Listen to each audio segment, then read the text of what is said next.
Good morning student. आज हम लोग सिस्टम ऑफ लीनियर इक्वेशन पढ़ेंगे। सिस्टम ऑफ लीनियर इक्वेशन, इस टॉपिक का नाम है application of matrices and determinants. Matrices और डिटरमिनेंट का एप्लीकेशन है, उसी के अंदर में सिस्टम ऑफ लीनियर इक्वेशन है।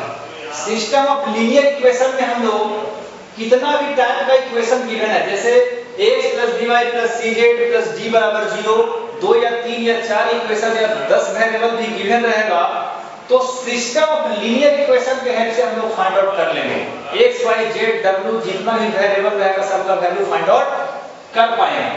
तो देखिए यहाँ पे सिस्टम ऑफ लीनियर इक्वेशन में हम लोग क्या है पढ़ना, तो सिस्टम ऑफ लीनियर इक्वेशन में सबसे पहले लीनियर इक्वेशन जो है उसमें दो टाइप का सॉल्यूशन मिलता है। एक है आपका नो सॉल्यूशन और एक में है यहाँ पे सॉल्यूशन में जो मिलेगा यूनिक और इनफाइनाइट। तो नो सॉल्यूशन मिलेगा और एक मिलेगा यहाँ पे यूनिक सॉल्यूशन और एक मिलेगा इनफाइनाइट सॉल्यूशन। तो यहाँ पे नो सॉल्यूशन के बारे में तो हम लोग को पढ़ना नहीं है, यानी यहाँ पे इनफाइनाइट सॉल्यूशन और यूनिक सॉल्यूशन के बारे में पढ़ना है। तो अब ध्यान देना है, सबसे पहला पॉइंट यहाँ पे समझना है। हम लोग क्लास 10 में पढ़े थे system of linear equation. Class 10 में पढ़े थे कि जैसे a1x + b1y, a1x + b1y बराबर में c1 है, और दूसरा इक्वेशन गिवन है a2x + b2y = c2।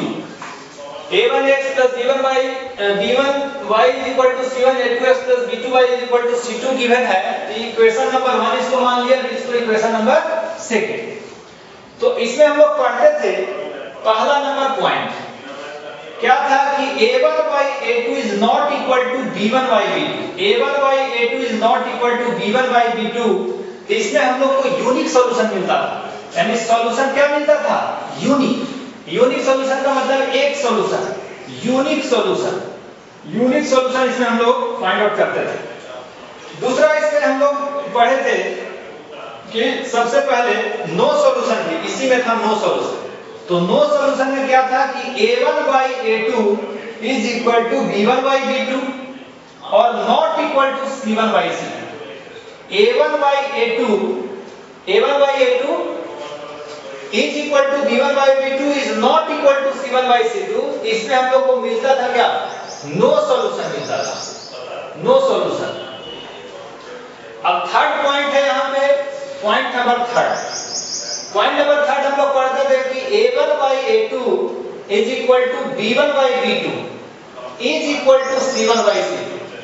a1/a2 is equal to b1/b2 is equal to c1/c2। तो इसमें हम लोग को मिलता था infinite many solution. Infinite many solution में हम लोग का जो ग्राफ था, तो ग्राफ के बारे में हम लोग देखेंगे, इसको हम लोग क्या बोलेंगे, infinite many solution. Infinite many solution मतलब इसमें बहुत सारा सॉल्यूशन मिलता था, एवरी पॉइंट पे सॉल्यूशन मिलता था।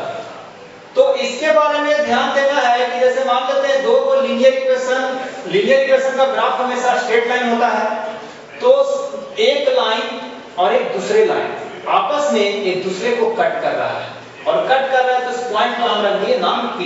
यानी जहां भी कट करेगा तो एक पॉइंट पे कट करेगा, एक पॉइंट पे कट करेगा तो x कोऑर्डिनेट भी एक होगा और y कोऑर्डिनेट भी एक होगा, यानी x का भी वैल्यू एक मिलेगा और y का भी वैल्यू। तो इस कटिंग पॉइंट को हम लोग बोलते हैं इंटरसेक्शन पॉइंट। इंटरसेक्ट किया मतलब दोनों ग्राफ इंटरसेक्शन पॉइंट बोलते हैं इसको हम लोग, इंटरसेक्शन पॉइंट। यानी ध्यान देना है कि दोनों लाइन जो है, इस लाइन का नाम रख देते हैं L1 और इस लाइन का नाम रख दिया हम लोग L2। तो दोनों एक पॉइंट पे कट किया है, उस पॉइंट का x, y पे कट करेगा, तो इसमें हम लोग एक जगह पे कट करेगा। लेकिन नो सॉल्यूशन में क्या होगा कि एक लाइन दूसरे लाइन के पैरेलल है, तो ये लाइन इसके पैरेलल है, तो ये जब लाइन इसके पैरेलल है तो सॉल्यूशन मिलेगा नहीं, क्योंकि कहीं पे भी इंटरसेक्ट किया नहीं है। लेकिन इनफाइनाइट मैनी सॉल्यूशन में ध्यान देना है, इनफाइनाइट मैनी सॉल्यूशन में क्या होता था, इनफाइनाइट मैनी सॉल्यूशन में एक लाइन दूसरे लाइन के ओवरलैप कर जाता था। जैसे मान लेते हैं कि ये लाइन फर्स्ट है L1 और इसी के ऊपर से लाइन जो है वो L2 है। अब देखिए इसमें बहुत सारा सॉल्यूशन मिलेगा, यहाँ भी सॉल्यूशन है, यहाँ भी सॉल्यूशन, यानी इनफाइनाइट मैनी सॉल्यूशन इसलिए बोला जाता है। तो ये क्लास 10 में हम लोग को डिस्कस करना था, लेकिन यहाँ पे दो वेरिएबल के बारे में हम लोग पढ़े थे। अब हम लोग यहाँ पे matrices, application of matrices and determinant यानी सिस्टम ऑफ लीनियर इक्वेशन, यानी 3 या 3 से ज्यादा वेरिएबल या 10 वेरिएबल, जितना भी वेरिएबल हो, सब के बारे में, सब वेरिएबल का वैल्यू यहाँ पे फाइंड आउट करेंगे with the help of matrices and determinant. तो उसके बारे में अब हम लोग देखते हैं। तो सबसे पहले ध्यान देना है कि लीनियर इक्वेशन में सॉल्यूशन मिलता था यूनिक सॉल्यूशन और इनफाइनाइट सॉल्यूशन और एक नो सॉल्यूशन। तो इसके बारे में हम लोग को पढ़ना नहीं है, मेन पढ़ना है यूनिक सॉल्यूशन और इनफाइनाइट सॉल्यूशन। तो सबसे पहले समझना है यहाँ पे मैट्रिसेस का एक चीज हम लोग पढ़े थे, सिंगुलर और नॉन सिंगुलर। सिंगुलर और नॉन सिंगुलर के बारे में हम लोग पढ़े थे। तो सिंगुलर और नॉन सिंगुलर समझते हैं यहाँ पे, singular, singular and non singular. देखिए सिंगुलर क्या है, सिंगुलर मैट्रिक्स, सिंगुलर मैट्रिक्स क्या है? तो देखिए वैसा मैट्रिक्स जिसका डिटरमिनेंट 0 है, यानी जिसका डिटरमिनेंट 0 के बराबर है वो सिंगुलर होता है। यानी जिसका डिटरमिनेंट 0 के बराबर है वो सिंगुलर होता है। यानी हम लोग को इनफाइनाइट सॉल्यूशन में उसका डिटरमिनेंट 0 आ जाएगा। जैसे हम लोग देखेंगे कि जिस मैट्रिक्स का डिटरमिनेंट 0 है वो क्या हो जाएगा, इनफाइनाइट सॉल्यूशन देगा, इनफाइनाइट मैनी सॉल्यूशन देगा। और हम लोग फिर इसके बाद adjoint A into B calculate करते हैं। अब ध्यान देना है कि यूनिक सॉल्यूशन में नॉन सिंगुलर होता है। अब नॉन सिंगुलर समझते हैं क्या होता है। Non singular just opposite of singular, यानी non singular matrix. Non singular matrix क्या होता है? तो वैसा मैट्रिक्स जिसका डिटरमिनेंट जो है वो 0 के बराबर नहीं है, यानी 0 के बराबर नहीं है, जिस डिटरमिनेंट का वैल्यू 0 के बराबर नहीं होगा वो हो जाएगा नॉन सिंगुलर। और ये हम लोग को नॉन सिंगुलर यही यहाँ पे लिखा हुआ है कि A इज नॉन सिंगुलर, यानी डिटरमिनेंट 0 नहीं होगा, और जिसका डिटरमिनेंट 0 नहीं होगा उसका इनवर्स एग्जिस्ट करेगा, और जिसका डिटरमिनेंट 0 हो जाएगा उसका इनवर्स एग्जिस्ट नहीं करेगा। अब यहाँ पे हम लोग एक एग्जांपल लेते हैं और उससे रिलेटेड हम लोग क्वेश्चन करते हैं। सबसे पहले समझते हैं सिस्टम ऑफ लीनियर इक्वेशन का आगे का पॉइंट। क्लियर है?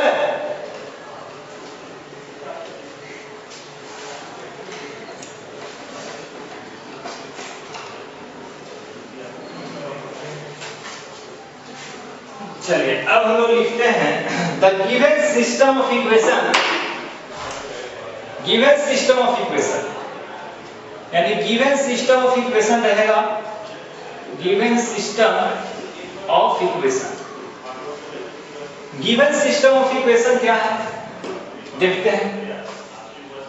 तो given system of equation a1x plus b1y plus c1z is equal to d1 है। देखिए सिस्टम ऑफ लीनियर इक्वेशन को हम लोग एक क्रैमर रूल्स है, इसको भी हम डिस्कस करेंगे।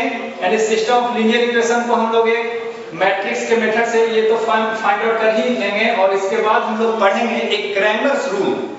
क्रैमर्स रूल के हेल्प से बहुत आसानी से बना सकते हैं, लेकिन वो सिलेबस में नहीं है, एनसीईआरटी के सिलेबस से बाहर है। तो आईआईटी जेईई ये सब का क्वेश्चन हम लोग यूज कर सकते हैं, लेकिन एनसीईआरटी के सिलेबस के अकॉर्डिंग सबसे पहले हम लोग पढ़ लेते हैं।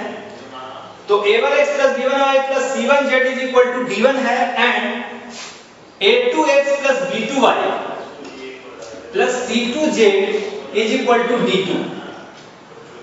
a1x plus b1y plus c1z is equal to d1, a2x plus b2y plus c2z is equal to d2, and a3x plus b3y plus c3z is equal to d3।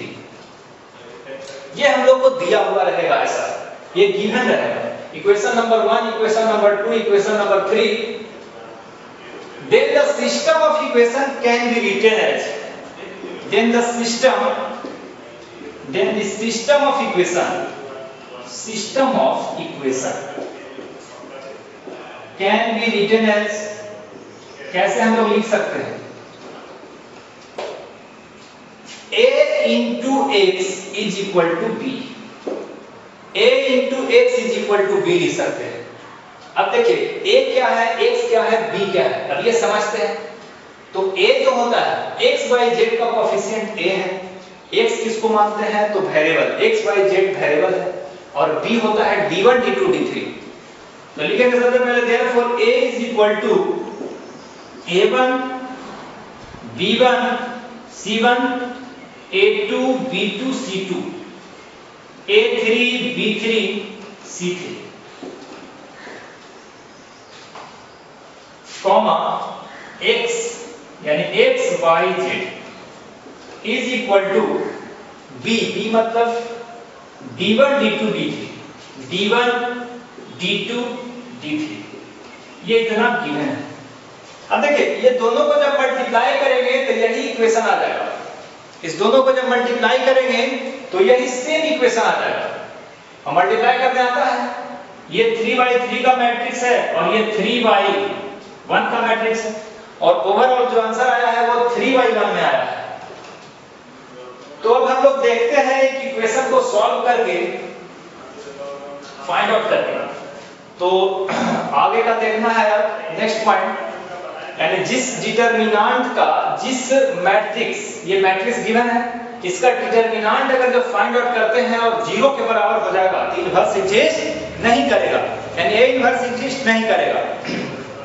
चलिए ये चीज को ध्यान में समझना है। अब नेक्स्ट आगे का पॉइंट हम लोग लिखते हैं। तो a into x is equal to b है, a into x is equal to b।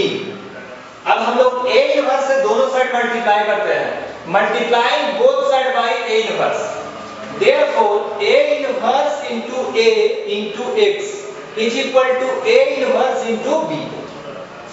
एक यहाँ पे पॉइंट लिख लेना है, ऐसे हम लोग पढ़े हैं, क्या पढ़े थे कि i का स्क्वायर जो है i के बराबर होता है, i का क्यूब भी i के बराबर होगा, यानी i का पावर a भी रहेगा तो i के बराबर हो जाएगा।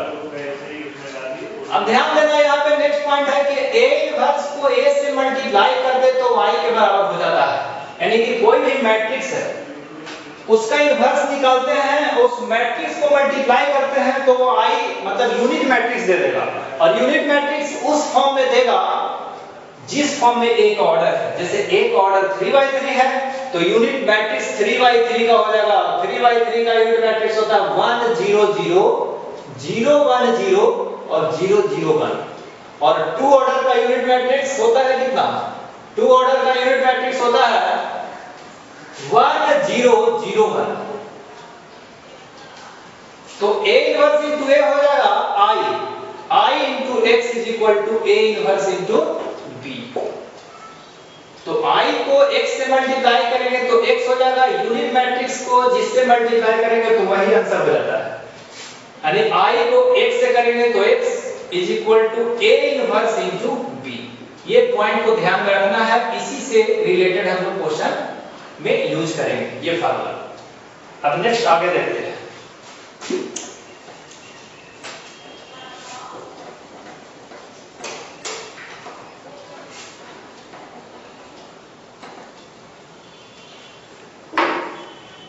तो x is equal to a inverse into b, a inverse.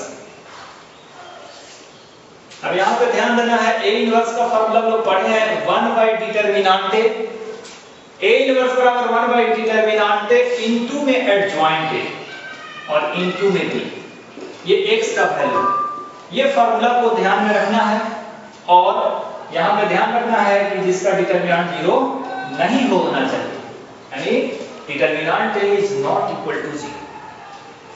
अब इससे रिलेटेड एक हम लोग क्वेश्चन करते हैं तो ये टॉपिक हम लोग का क्लियर हो जाएगा, और क्लास 12th में 6 मार्क्स का इससे क्वेश्चन एवरी ईयर पूछा जाता है। तो एक क्वेश्चन लेते हैं, ये फार्मूला को नोट कर लेना है, ये फार्मूला को ध्यान में रखना है, इसी से हम लोग x का वैल्यू फाइंड आउट करेंगे। x का वैल्यू का मतलब x y z का वैल्यू। चलिए तो एक सिस्टम ऑफ इक्वेशन देख लेते हैं, एक लीनियर इक्वेशन को सॉल्व करते हैं। और उसका वैल्यू हम लोग देखेंगे।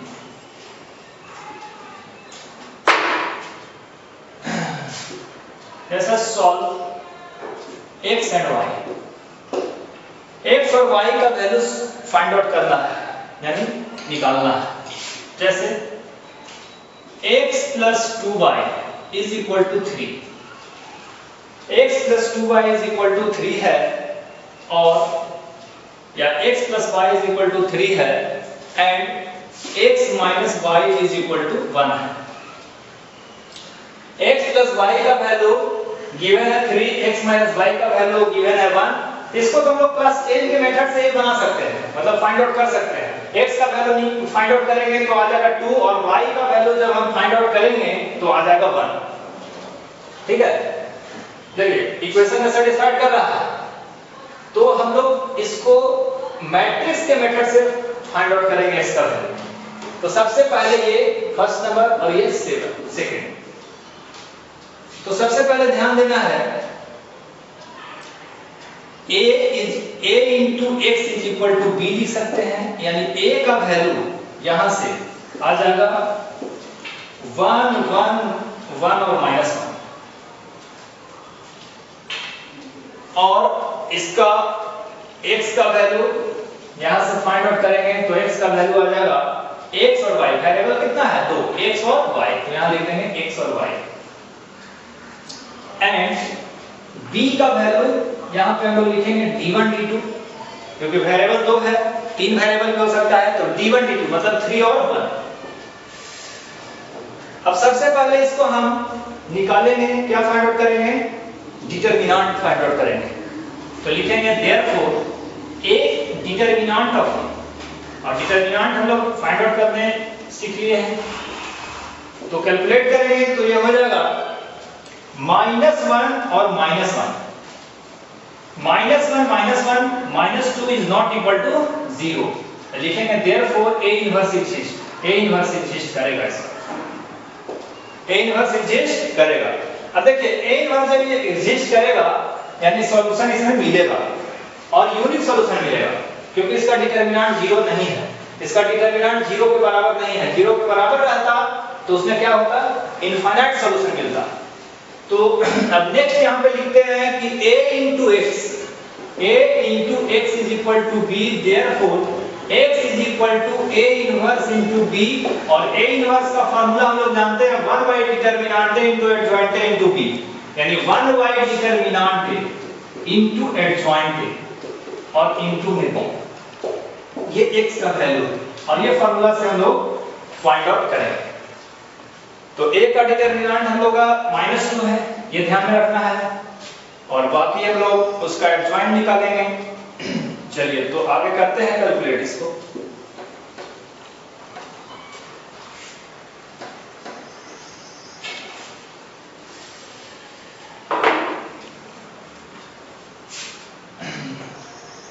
देयरफॉर यहां ध्यान देना है a का वैल्यू है 1 1 1 और -1, that implies adjoint a, देखिए इसका शॉर्ट ट्रिक बता रहा है एडजॉइंट निकालने का। सेकंड ऑर्डर का एडजॉइंट निकालने का बहुत सिंपल ट्रिक है, थर्ड ऑर्डर का भी हम सिखाएंगे। 3 से 4 सेकंड में हम लोग एडजॉइंट निकाल सकते हैं विदाउट कोफैक्टर और माइनर के। तो एडजॉइंट निकालने का शॉर्ट ट्रिक क्या है वो ध्यान से देखना है। यहाँ पे ये दोनों को आपस में इंटरचेंज कर देते हैं, यानी इंटरचेंज करेंगे इसको इंटरचेंज और ये जो है डायगोनल, 2 डायगोनल है, ये फर्स्ट जो डायगोनल है इसको इंटरचेंज करेंगे, और सेकंड डायगोनल जो है उसमें निगेटिव से मल्टीप्लाई कर देंगे, यानी इसमें हम लोग निगेटिव से मल्टीप्लाई करेंगे। फर्स्ट डायगोनल में को इंटरचेंज करेंगे और सेकंड डायगोनल में माइनस से मल्टीप्लाई करेंगे, मतलब इसमें भी माइनस से मल्टीप्लाई करेंगे और इसमें भी माइनस से मल्टीप्लाई करेंगे। ये हमको डायरेक्ट एडजॉइंट दे देगा। ये शॉर्ट ट्रिक है, तो इसको ध्यान में रखना है। इंटरचेंज करेंगे, इंटरचेंज का मतलब होता है रिप्लेसमेंट, मतलब 1 के जगह पे -1 और -1 के जगह पर 1, यानी यहाँ पे आ जाएगा -1 और यहाँ पे हो जाएगा 1। ऐसे निगेटिव से मल्टीप्लाई करेंगे तो -1 हो जाएगा। ये हम लोग को डायरेक्ट एडजॉइंट निकल गया है। हालांकि एडजॉइंट निकालने का बहुत ही लंबा प्रोसेस है। उसको एडजॉइंट निकालने का प्रोसेस है कि सबसे पहले हम लोग माइनर निकालते हैं, माइनर निकालने के बाद कोफैक्टर निकालते हैं और कोफैक्टर का जो ट्रांसपोज करते हैं वही हमको एडजॉइंट देता है। तो हम लोग डायरेक्ट एडजॉइंट निकाले हैं सेकंड ऑर्डर का। थर्ड ऑर्डर का भी नेक्स्ट क्लास में हम लोग उसका एडजॉइंट शॉर्ट में सीखेंगे करना। तो इस फार्मूला पे अब ध्यान रखना है। अब हम लोग का एडजॉइंट निकल गया है, डिटरमिनेंट फाइंड आउट हो गया है, एडजॉइंट फाइंड आउट हो गया है और b तो हम लोग को वैल्यू मालूम है ही b का। अब उस फार्मूला में हम लोग को रखना है x का वैल्यू फाइंड आउट हो जाएगा। तो